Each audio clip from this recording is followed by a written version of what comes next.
ચોટીલામાં ગેરકાયદે ખનીજ ચોરી ઝડપાઈ। મોડી રાત્રે પ્રાંત અધિકારી સહિતની ટીમે ચેકિંગ હાથ ધર્યું। સાદી રેતી 5 ડમ્પર મોબાઈલ સહિતનો મુદ્દામાલ કબજે કર્યો। ચોટીલા રાજકોટ હાઈવે આણંદપુર રોડ પર ચેકિંગ હાથ ધરાયું। નાની મેલડી ગામ આપાગીગાના ઓટલામાં પણ ચેકિંગ। સાંગણી પુલ મદરીખડા ગામ સહિતના હાઈવે પર ચેકિંગ હાથ ધરાયું। ભૂમાફિયાઓ ગ્રુપ બનાવી રેકી કરતા હોવાનું પણ સામે આવ્યું છે।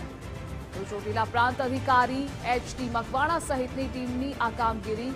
સ્થાનિક જિલ્લાની ખાણ ખનીજ વિભાગની ટીમ અંધારામાં રહી।